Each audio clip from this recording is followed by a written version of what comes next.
Britannia Industries Limited Q4 FY20 earnings conference call. As a reminder, all participant lines will be in the listen-only mode. There will be an opportunity for you to ask questions after the presentation concludes.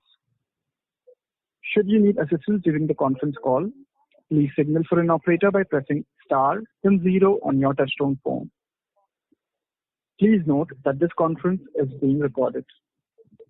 I now hand the conference over to Mr. Yashwardhan Bagri. Thank you, and over to you, sir. Thank you, Zaid. Hello, everyone. This is Yash from the Investor Relations team. Hope you are all keeping safe and well. I welcome you all to the Britannia earnings call to discuss the Q4 1920 financial results. Joining us today on the earnings call is our Managing Director, Mr. Varun Berry, CFO, Mr. N. Venkatraman, Chief Commercial Officer, Mr. Gunjan Shah, and VP Procurement, Mr. Manoj Balgi. We'll start the call with remarks on performance by Mr. Varun Berry. Subsequently, we'll open up the call for questions. Before we get started with the presentation, I would like to draw your attention to the safe harbor statement included in the presentation. I would now pass it on to Mr. Varun Berry for his comments. Good morning, everyone. It's a privilege to be with you on this call. Hope you are keeping yourself and your families safe during these very uncertain times. Now, just getting to the presentation, if we were to get to page number 3, which just gives a highlight on where we were, in Q4 at the end of the second month. We'd actually started to see pretty good growth and solid progress on all our building blocks. Quite different from what we'd seen in the first 3 quarters of last year. But then we had COVID hitting us. As a result of that, there was about a 7 to 10% downside on our top line and bottom line because of the shutdown in the month of March, which led us to a revenue growth of 2%, which translated to a 24-month growth of 12%, and a profit growth of 26%, which was on a percentage basis 13.3%, which was up 260 basis points. Our market share was the story which was consistent. It continued to grow, and we widened our market share versus our other competitors in the marketplace. How we did it is a similar story. I think if you've been on this call last few quarters, you know that we've been strengthening our building blocks. So if you were to get to page 5, that shows how our building blocks were being strengthened. A very steady increase in numeric distribution for the company. Direct reach in February had reached 22.2 lakhs. Rural distribution was up to 21,000 rural distributors, and market share gains continued in all of the 4 markets in the Hindi belt. So that was the story, and also a focused marketing campaign. So, some of you must have seen the Good Day campaign, which is the Khushiyon Ki Zid campaign with Deepika. That did quite well for us. We had a new campaign for NutriChoice Arrowroot. Those of you who are in the east of the country must have seen that as well. Similarly, for Cream Cracker, we had a celebrity, a local star from West Bengal who was starring in that. That did quite well for us as well. And similarly for Time Pass as well as Cake. There were a lot of programs which were run on print and digital, and we had some promotions to give the boost to some of our products. Even our adjacent businesses, so now I'm on page 7, even our adjacent businesses did, I would say, reasonably well. Bread, continued with a high single-digit growth, and most important, improvement in profitability for that business. Dairy maintained its profitability, despite a sequential upsurge in the milk prices. And international, while Middle East the economy was in a little bit of a tough spot, the rest of international growths were double digits. So we continued progress on these businesses as well. Getting to page 8, our strategic positions in commodities helped us manage inflation, which was moderate. I would say on an overall basis, moderate. So flour was a very moderate inflation at 2%, sugar at 5%, but there was a very high inflation on palm oil, which was almost 18%. So palm oil prices had gone completely out of whack in that quarter. And similarly on milk, where the inflation, because of the milk prices going up, was almost 50%. Now coming to our disclosures on the impact of COVID-19. Frankly, first principle that we followed was that, we should just not have any hindsight bias. We should take uncertainty very seriously because we didn't know where we were going, right? Very clearly, it was a one-off kind of an event which has hit the entire world, not just India, but the entire globe. Every country, every company is under the same shadow. So we used a four-pronged approach to overcome the overall business impact. So first of all, making sure that we got all the approvals to operate all our factories as well as our distribution centers. Second, running our operations with a very high level of safety and hygiene. Third, making sure that we ensure a fast ramp up with a labor force which was much lower than what we ever had in our factories. And fourth, reviewing all our costs threadbare to drive a profitable growth. And I must say that the team did just a fantastic job of coming together, communicating, collaborating, and making sure that our operations came back to normal very, very quickly. So now I'll take you through each one of these four, pillars that I've spoken about. The first was ensuring faster approvals. Now this was, even the government was caught on the wrong foot because, there were a lot of things which the center was mandating, but by the time it got to the states and by the time it got to the different departments in the state, it had a different meaning. It's such a large machinery. The government machinery is so large that communication there was, obviously affected during this time.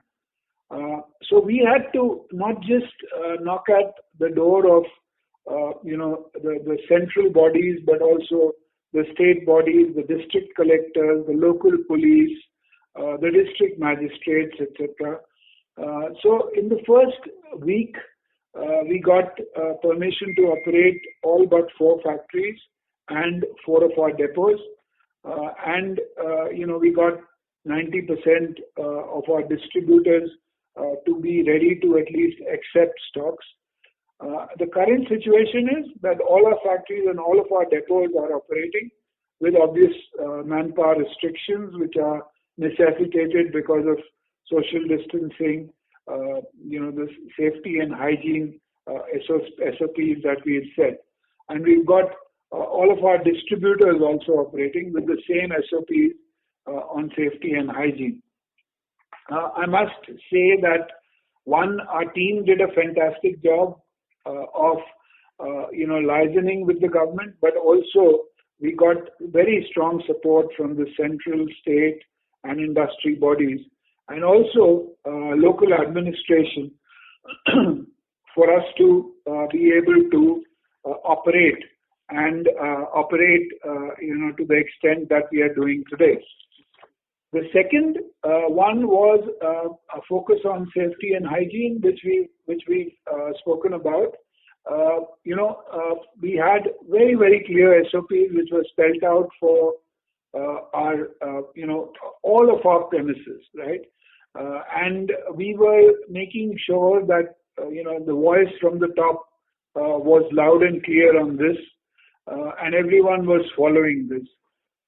And I must say, I'm not going to go into the details of this, but some of them were, the way that the team followed this and the way they made sure that this was implemented was amazing.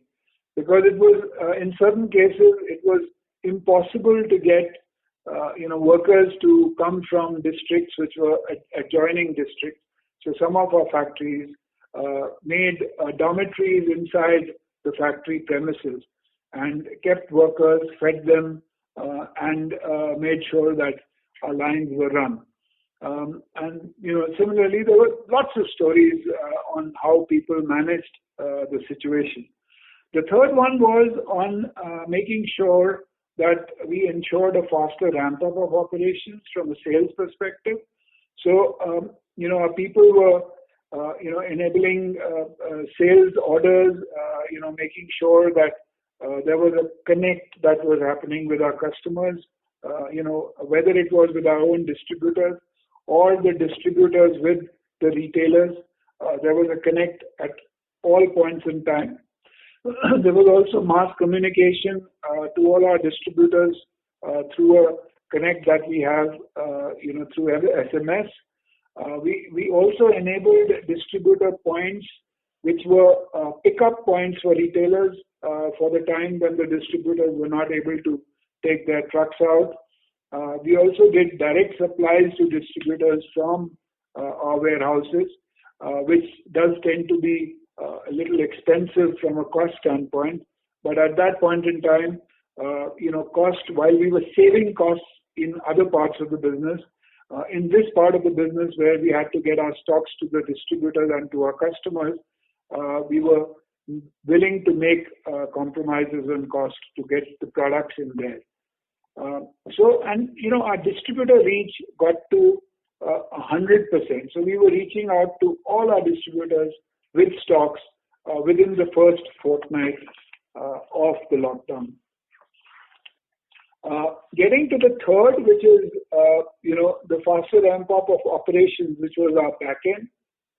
And this was, this was very interesting because, you can well imagine that most companies were struggling with the back end, and hence there was a lot of demand in the market.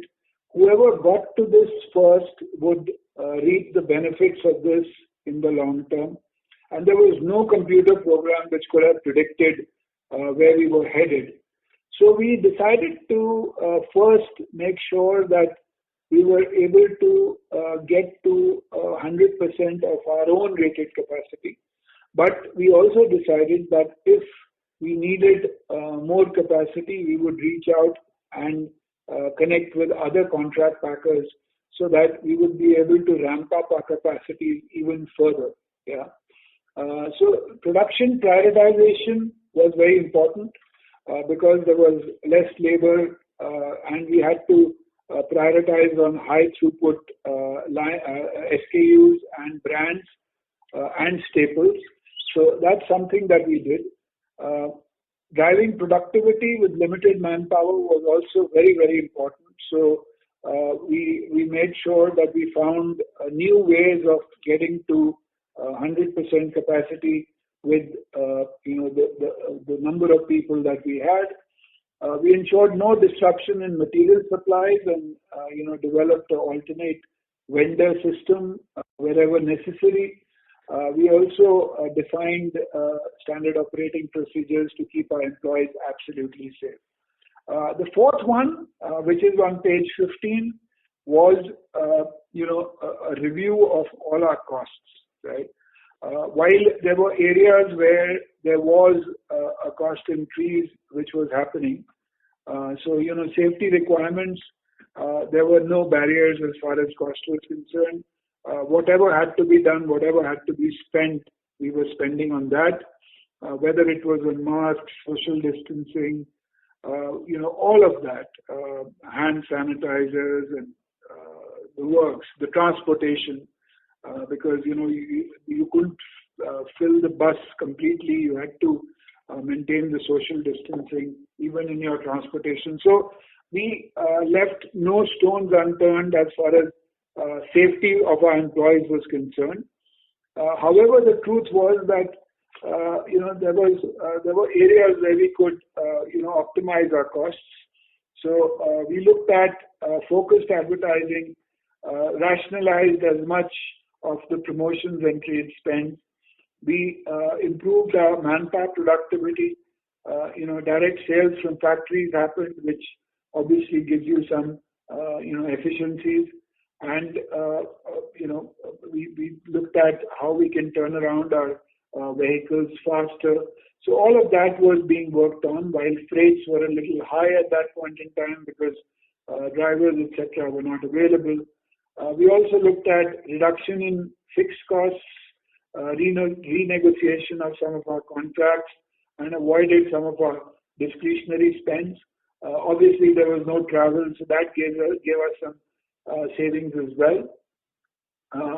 We also looked at very seriously on wastage reduction in factories and our depots, and that was an area where we were able to get a lot better results than we thought. So the objective was to adapt to the situation, right? That was very important, learning for us. It was important to adapt to the situation and be very, very nimble on the feet as we went through this period.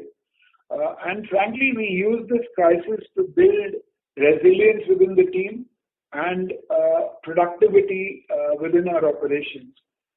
And we, one objective which was coming through very clearly was that supply chains had to be shortened during this period.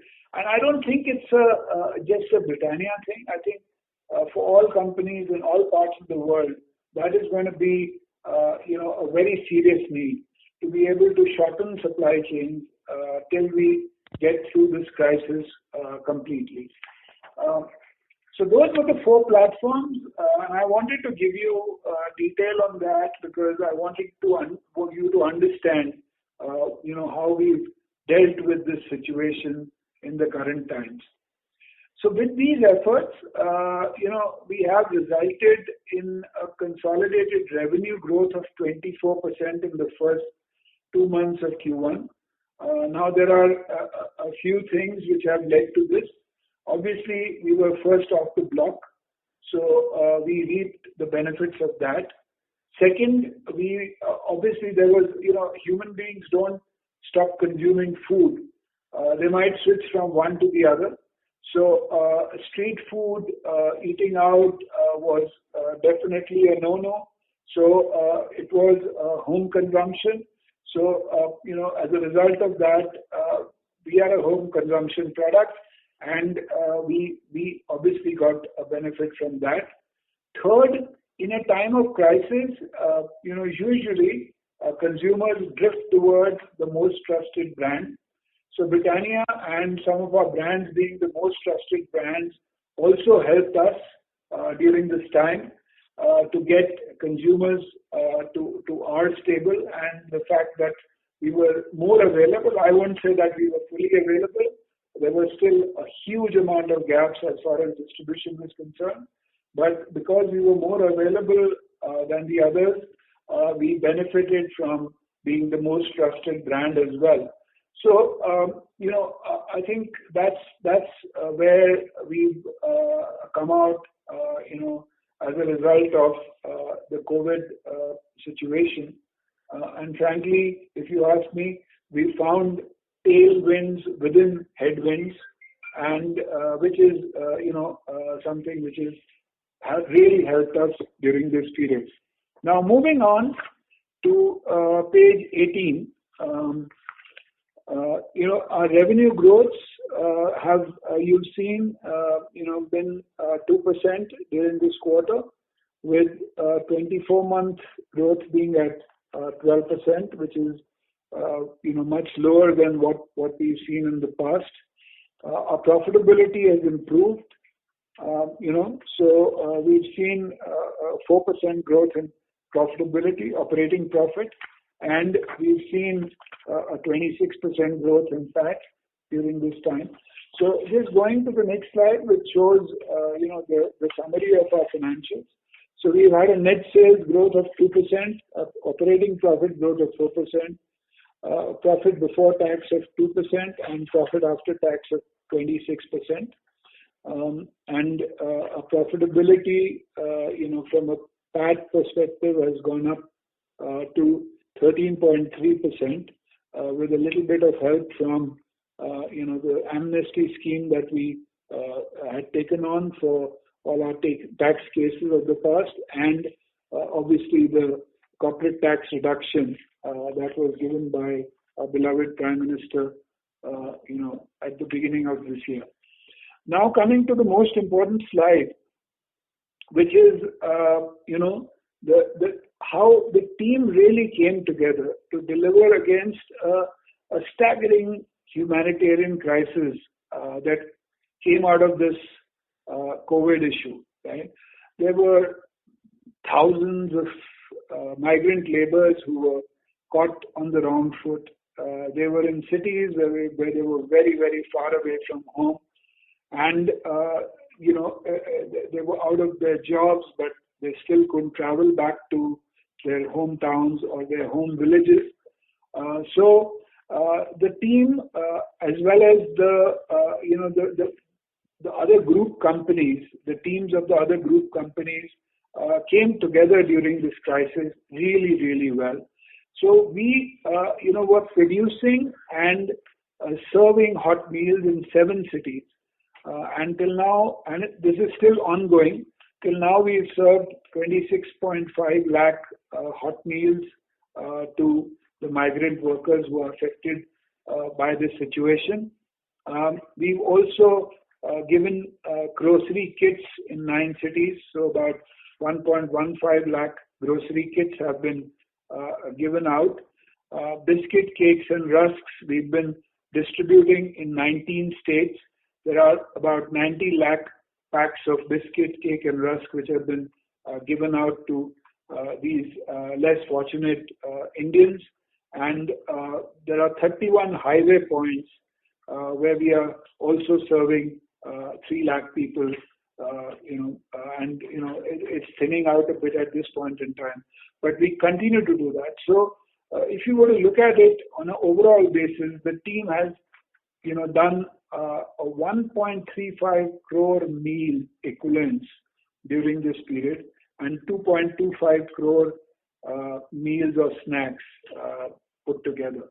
So it's not just, how the company does, but it's also how we serve the less fortunate in these circumstances. And really, it's heart-rendering to see the passion within the Britannia team to do this. And we will continue to do so till we are able to feel that people are out of this crisis. So that's all from me. I will leave the house open for questions now.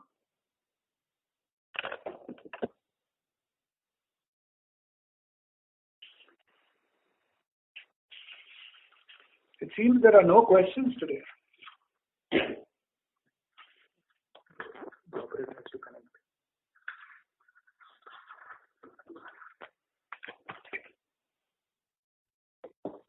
I believe there's some disruption with the chorus call, so I'll take it up. I'll continue their part. I'm Yash here from the VL management team. So thank you very much. We'll now begin the question and answer session. Anyone who wishes to ask a question may press star and 1 on their touchpad telephone. If you wish to remove yourself from a question queue, you may please press star and 2. Participants are requested to use handsets while asking a question. Ladies and gentlemen, we'll wait for a moment while the question queue assembles.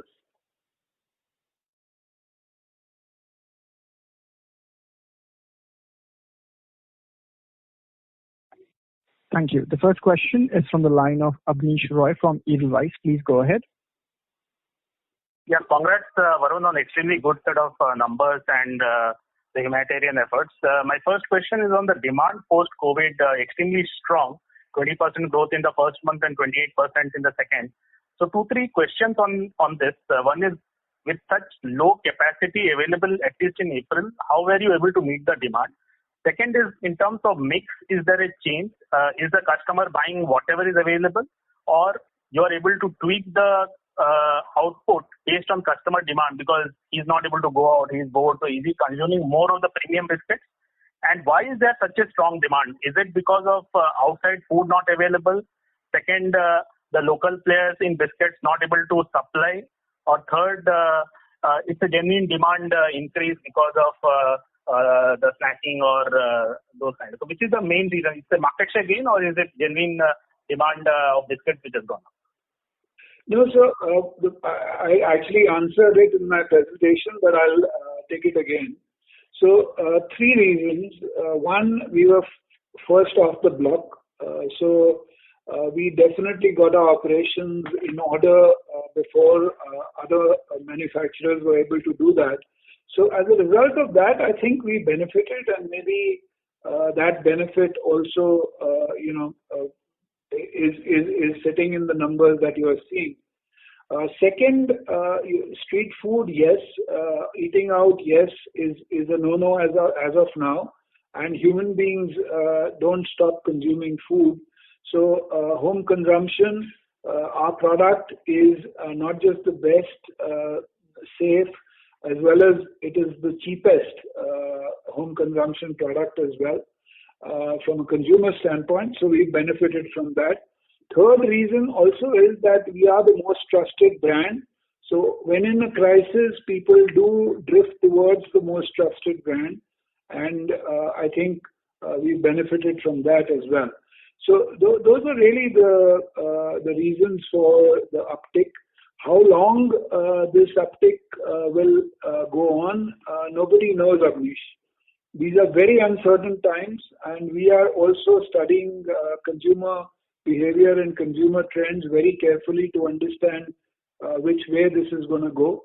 And things will change on a day-to-day basis, and it's important that companies and individuals remain very nimble during these times, and that's what we are trying to do. We have a daily connectivity with our teams to make sure that we understand what's happening in each part of the country on a daily basis so that we can adapt and incorporate that in our strategy as we go forward. And in terms of the mix and the supply, those bits are left. Yeah. So in terms of the mix, we started with the 80-20 prioritization. So what we said was we will focus on the 20% of our products and SKUs which give 80% of the volumes, and because that gives us much more efficiency from a manufacturing standpoint, we can have longer runs and hence we can produce more. So till the end of last month we were doing that, but at some stage we had to go back to variety. So starting this month we will slowly, steadily get back with our entire variety being back in the market. Right. My follow-up on the demand side, Jan said the HPC company said that there has been a deterioration for the first 9 months. You said, and I think Nestle also highlighted that Jan and Feb there was an acceleration. So in your understanding, what is the reason? Yes, we were, the things was sort of starting to fall in place. All the government initiatives were starting to sort of pay up, and so we did see a uptick starting in January, and I think from the other thing which really helped us was our rural initiative. Basically, we've really gone deep into rural. We were essentially a urban brand, but we had made very strong efforts to get our distribution into rural. And we had started to see a revival in the rural demand during Jan and Feb. So those were the reasons. And I do think that even today, the rural part of the business is less affected than the urban part of the business, which is going to help us even in the future. Varun, my second question is, you have this total food company strategy. So FY21 and 22, based on the COVID crisis and the first 2 months, How does that progress? And second, update on the croissant and the healthy chips and the wafer. These are the new parts of your food business. Any updates you can share there? So Abneesh, that's not your second but your 20th question, but I'll answer it. Yes. So what did happen because of our prioritization? Some of these products, because there was not enough labor available in the factories, and we had to prioritize. So some of these products did take a backseat. But I would say our walk into this whole world of total foods has been reasonably good. There are some products which are doing reasonably well, namely wafers, and our milk drinks are doing extremely well. Our croissants, we are still in test market in Tamil Nadu and in West Bengal, and we are fine tuning it. We did see a bit of a setback because of this COVID issue, because our Ranjangaon factory didn't have, that was in the heart of COVID territory. Pune was badly affected, so there was very limited number of people that we could get as workers in the factory. So we had to prioritize. So it did take a little bit of a backseat, and we couldn't do all our R&D initiative as well. But I think we are on the right path as far as croissant is concerned. On snacks, again, we did get a bit of a setback during this time, and we are still in a test market there as well in the south. But we are getting back slowly. We've now resumed production, and we are getting back there. So it's not going to be, we're not going to hit the ball out of the park on everything that we do. But we are hopeful that we'll be able to hit the ball out of the park and get a much wider portfolio as we move through to normal times. Varun, that's quite helpful. Just one last follow-up on what you answered. Sorry to interrupt, sir. Sorry to interrupt. May we please request you to return to the queue for your follow-up questions, please? Thank you. Yeah. Our next question is from the line of Percy Panthaki from IIFL. Please go ahead. Hi, good afternoon, Varun and team. Varun, my question is, you're given basically that 24% sales growth in the months of April plus May, which is obviously your primary sales growth. But what would be your best estimate of the retail offtake during these 2 months? So the retail offtake is not very different from the primary numbers. Yes, there is a little bit of a stock build because we were running absolutely dry on product, in March. So we had run out of product, and we were just sort of getting our act back. So there might be a little bit, maybe 2 or 3%, which will be stock build back in our distributor points. But the number is not going to be very different. Right. And secondly, just wanted to ask, Varun, I mean, it's very confusing because both theories can be sort of argued well, that there is an income effect, and therefore people can argue that there will be downtrading across several FMCG categories. But on the other hand, things like biscuits, for example, you're staying at home, consuming more, you're anyways cutting down on expenditure in movies, restaurants, travel, etc. So there could be a premiumization in some categories as well. So what are you actually seeing on the ground? No, so if you were to look at it, see, it's very easy to look at one category and then say that, within that category, what is more premium than the others. But if you were to look at food as a whole and then look at what are the categories within food, right? Eating out would probably be the most expensive thing from a consumer standpoint, right? And then there are chocolates and soft drinks and, potato chips and all of that. All of these are definitely more expensive than biscuits, right? Or cake or rusk, right? So I think the consumer in their mind is making these trade-offs in food as a whole rather than within biscuits, right? And when they get to, even if they get to premium biscuits, it's still better than what they were consuming at that point in time. So I guess, and then the brand effect is very solid, and the most trusted brand helps us a lot. So I think that's where we are getting a little bit of benefit from how the consumer looks at it. So your portfolio in April plus May has premiumized, or how was the sort of overall ASP, average selling price, has moved up, or it's stable or gone down? So, Persil, we actually have sold whatever we produced. So it was not about consumer choice during this period. It was whatever we were producing, whatever we were prioritizing was selling, right? And about within our portfolio, and obviously we were producing more premium products, right?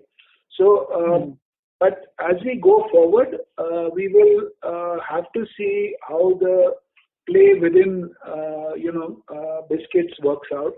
But at this point in time, the story is about being efficient, being adaptive, and making sure that we produce as much as possible and get it to the market. Right. And last quick question is, this has been touched upon earlier, but I didn't really get a very clear answer. Obviously, both factors are at play. One is the overall biscuits industry consumption has gone up. But on the other hand, Britannia would have gained market share from organized tail brands as well as unorganized.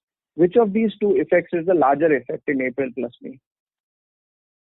Well, very difficult to say. We don't even have share numbers right now because even agencies like Nielsen have not been able to do their field work. But I would think that it would be evenly distributed between the two.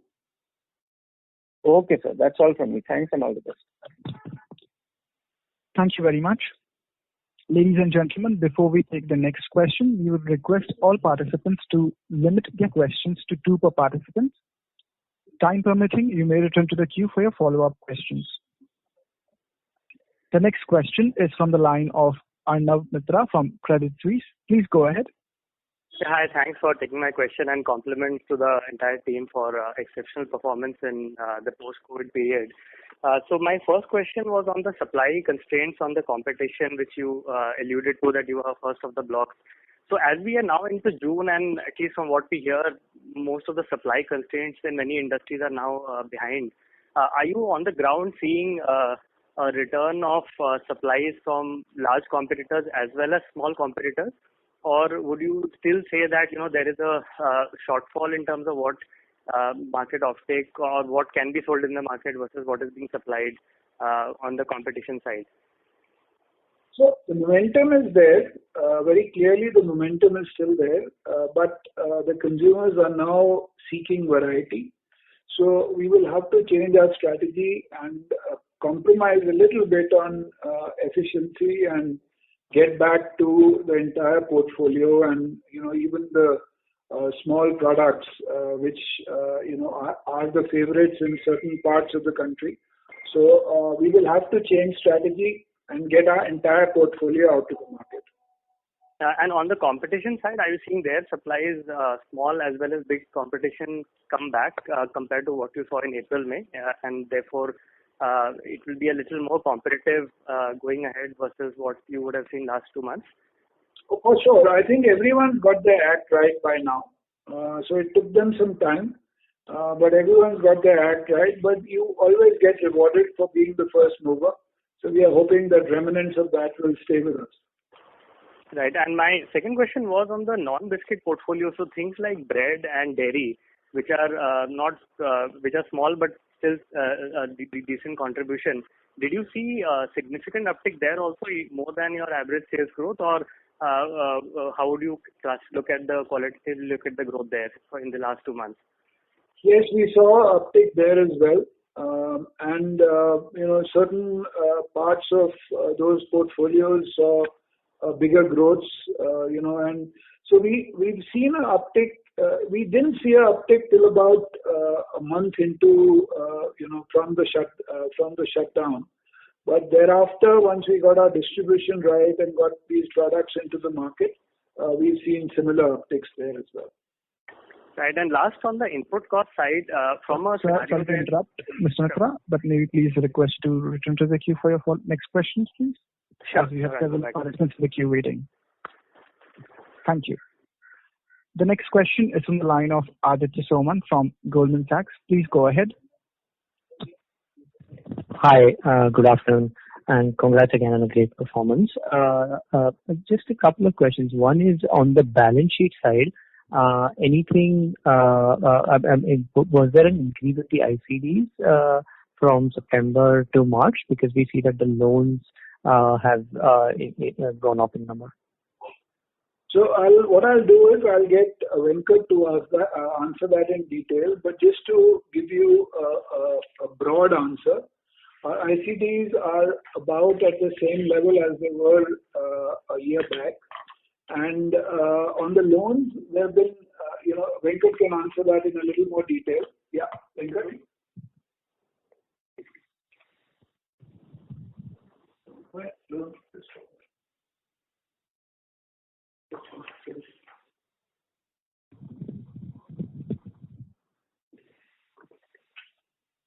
Yeah, so like Varun mentioned, ICDs as of March 20 remained at around the same levels as the last year. Right. What you see otherwise as investments are non-group investments, including non-group ICDs. Right. The overall investments of the company as of March 20 stands at about 4,200 crores overall. Yeah, thanks, Venkat. Just a follow-up on that. I mean, there were the two line items, right? One is investment and the other is loans given out by Britannia. So we see an increase both YOY and as well as especially from the September quarter in both of these amounts, specifically the loans number, which has gone up from September quarter. So any further, any insight into what those loans exactly are? So these are ICDs to non-group companies. So it could be the likes of Bajaj, HDFC, etc. These are typically the AAA rated companies that we invest in. These range between months to a year, typically. Understand. And then just related to broader strategy, I mean, on one hand, we see obviously the gross debt has gone up. We are also seeing these loans and investments going up. And last year, for example, we saw the dividend being converted into debentures, and then this year we saw an increase in dividend. So, I mean, is there a change in sort of the capex plan going forward, or what is the reason for taking a loan when we have such a high cash balance? Certainly. So, if you look at the breakup of the loans, borrowings, 720 crore is the bonus debenture, okay, which is moved from reserves into borrowings, right? 500 crore is commercial paper borrowing, primarily for managing working capital requirements. These are largely for buying commodities in the season, right? Third is about 280 crore is the total amount of borrowings that we have in the subsidiaries of Britannia, both Indian and foreign subsidiaries, with a weighted average borrowing rate of about 2%. So that's broadly the breakup of the entire borrowings. Fair enough. Thanks. And just on the capex, any change in the capex plan, especially sort of the outlay on dairy? Any sort of further clarification there? Last year the capex has been about 225 crores.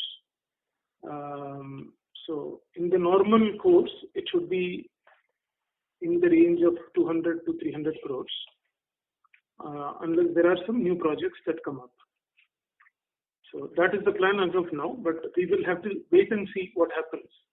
If there is a need for expanding capacity, probably we'll look at that option as well. Understand. Thank you. Thank you. Next question is from the line of Latika Chopra from JP Morgan. Please go ahead. Hi team, congratulations on a great performance. My first question was on the margin outlook. If you could share your views on how the raw material environment is trending incrementally. Also, you have talked about significant cost cut measures that you've undertaken, including advertising. So how should we look at different elements of the P&L going forward? So in the fourth quarter, we did see, a reasonable inflation, as I said. So we with two commodities where we saw very high inflation were palm oil as well as dairy, right? Which caused some sort of a downside as far as profits, from that angle were concerned. But as we moved into Q1, things are looking better. So, from a all commodity standpoint, the two which had really spiked up are trending downwards. So palm oil, the total requirement of palm oil from a world perspective is down. So prices are down, and milk prices are at a very, very low level currently. So we are seeing a reasonable inflation during Q1 as well.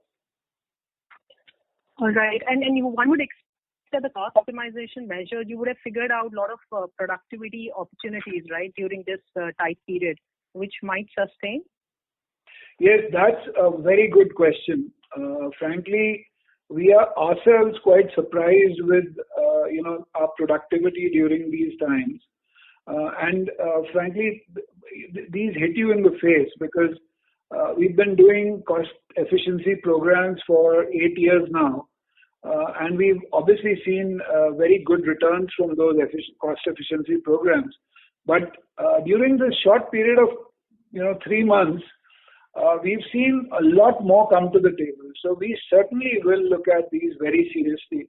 And we are creating a group which is going to look all of this and then decide which are the ones which we are really going to hit hard and get to the bottom of.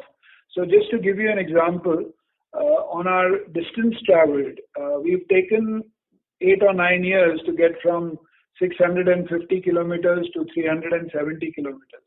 And during this short period of 3 months, we got from 370 to 280 kilometers. So obviously everything is not going to stay because there's variety, there are smaller SKUs which have to travel a longer distance, etc., etc. So that will go up from that 270, 280, which we are at currently. But we will have to see how we retain some of that and bring that to our bottom line. Similarly, there are lots of other initiatives like this. Understood. And my second question was just taking a step back into what happened in Jan and Feb. You talked about a 7 to 10% impact on revenue growth ex-COVID. This suggests we are back to high single-digit, low double-digit revenue growth. If it was not for COVID, do you think we were on a path of mid-single-digit that you were tracking for last 3 quarters coming back to these levels? And was this just driven by rural or was there more here? If you could just elaborate a little more on that.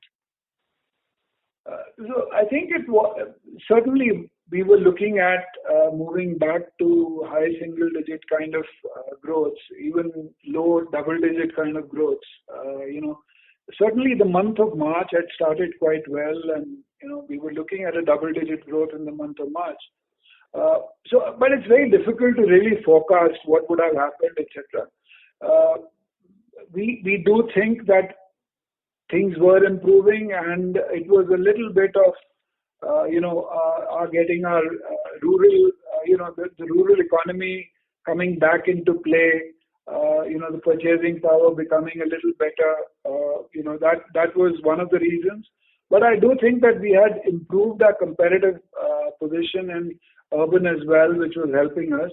So, but anyway, let bygones be bygones. Now we are in the reality of COVID, and we've got to see how we, post-COVID, we get to the kind of momentum that we were at, and make sure that we keep growing our business at the rate that we have always wanted to, take it up by. So that's where we are at. I guess post-mortems are not important at this point in time. Sure. Thanks. Thank you, Varun. Yeah. Thank you very much. The next question is from the line of Vivek Maheshwari from Jefferies India. Please go ahead. Hi, good morning, Varun. I just two questions. First is, a lot of HPC companies are talking about, delay their launch, pipeline, and in some cases are actually looking to launch, something different from what they originally planned. In your case, if you are seeing such a strong growth, do you think there is a case in your case also to kind of accelerate the new pipeline from a next 12, 18 months perspective compared to what you thought, let's say until 6 months back, for example? Yeah, so we'll have to start to do that now that things are getting back to, well, I would say certainly not normal, but getting towards normal. I think normalcy is not going to happen for another year or so. But yes, we will have to start to look at our innovation funnel. We will start to look at some new products. Recently, we've launched our Winking Cow yogurt drinks, lassi in the east as well as in parts of the north, and it's doing quite well. So similarly, we will look at some new products in certain parts and in most parts of the country for certain products. So we will start to build our innovation funnel, but slowly and steadily. Right. And from a capex perspective, I know this question was asked, but I have a different question. Is there a need perhaps to actually, therefore invest more in capacity? Let's say most HPC companies will not, but in your case, given that the demand is so strong and you are back to, pre-COVID levels in terms of utilization, and you have seen, let's say, 25% growth in the first 2 months, do you envisage any capex, being advanced into, let's say, FY21 itself? Well, FY21, see, what we are doing currently is in our board meeting as well, we spoke about the need for capacity, but we want this the situation to settle down. I don't think we want to make any forecasts with just 2 months or 2 months behind us on this growth. So there are a few projects which are already happening. So Ranjangaon expansion is already happening. We had already started to build a factory in Bihar, which I think will come back to stream. We had decided to postpone it, but that will come back to stream. We had also planned a factory in Tamil Nadu because that is our strongest state, and we had looked at some incentives there as well, which the government was willing to offer. So that will come back to stream. What is really emerging as a big one for us is the state of UP. UP has always been a weak state for us. It is the largest biscuit market in the country, and it's always been a single digit or a low teens kind of a share for us. But we are seeing tremendous momentum there. So there will be at some stage a need to put up capacity in UP as well. So those are the things which are on the table.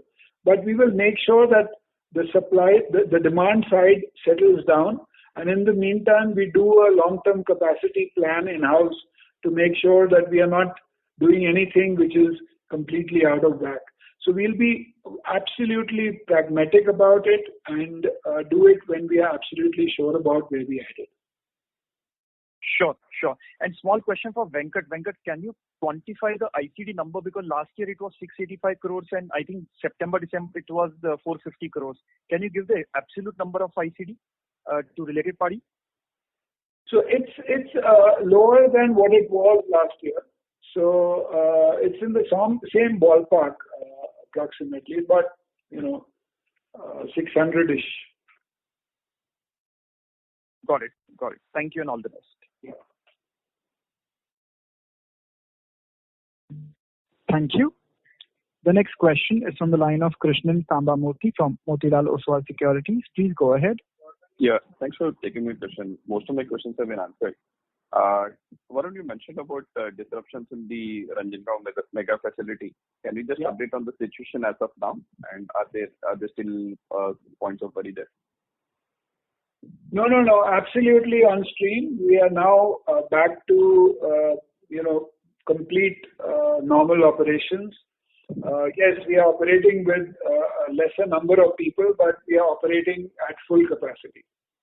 Okay, thanks.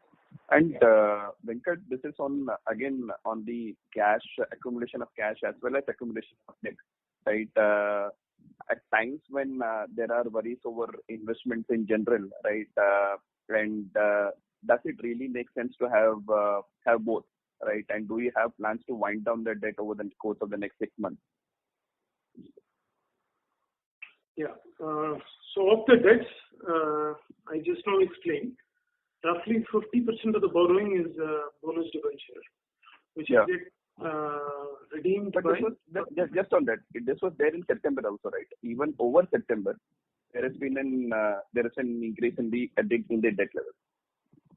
Yeah, this is to do with the discounting limits which keep going up and down depending on the working capital requirement. Otherwise, the broad elements are what I explained to you. 700 plus crore on bonus debentures, 500 on TP. Two were there in September also, they are there even today. Okay. The rest of it is really about the working capital requirement. And it's a very attractive number on interest, which helps us keep our money in investments and at the same time get this at a very reasonable rate. Okay. So you're saying that the debt is likely to be at similar levels over the course of the next 3 to 6 months? Well, depending on the requirement, first of all. Understood. Yeah. Okay, thanks. Thank you very much. Ladies and gentlemen, we'll take our last question for today now, just from the line of Prasad Deshmukh from Bank of America. Please go ahead. Hey, thanks for taking the question. So, Varun, I had 2 questions actually. One, many companies, including you, were trying this direct-to-retail format where online partners like, say, Dunzo and Swiggy were involved. So what has been the performance or, say, experience with these formats, and do you think these will sustain once things normalize? Or is there any scope for them to sustain? Well, the impact of these to volumes is very low, but it just, if we are able to facilitate deliveries to some consumers who prefer that, it just helps in, delighting a certain set of consumers. So that's why we've done it, and I don't think it's ever going to be a big channel for us. While e-commerce will be a big channel, I don't think that the Dunzos and the Swiggies of the world are going to be a big channel for us as we go forward. But yes, in these times, it's helped us reasonably to get our products to the consumers. Sure. And second is on available industry capacity. So I understand like large players are still well positioned. Smaller manufacturers, especially the 1 district or 2 district kind of local players, is there any chance that a lot of such capacity will be available for acquisition, and Britannia would be interested in something like that? See, today's environment is such that most states are giving investment incentives. So it will make sense to, if there is a large chunk of capacity required in the long term, then it will be important for us to get large factories in the states where we are getting these incentives and where we don't have capacities, in the past. So we would not look at very small factories in, spread out areas, because one, quality standards, second, incentives not being available. So we will look at consolidated capacities, whether it's through contract packers or through our own investments. That is going to be a part of the strategy that we are developing. But we will not look at fragmented capacity. Sure. Thanks. Yeah. That's it from us. Okay. Thank you very much, guys. Thank you. Ladies and gentlemen, that was the last question for today. I now hand the conference over to the management for closing remarks. Over to you, team, sir. Thank you everyone for spending time with us on this call. We look forward to interacting with you again. Thank you. Thank you very much. Ladies and gentlemen, on behalf of Britannia Industries Limited, that concludes today's conference call. Thank you all for joining us, and you may now disconnect your lines.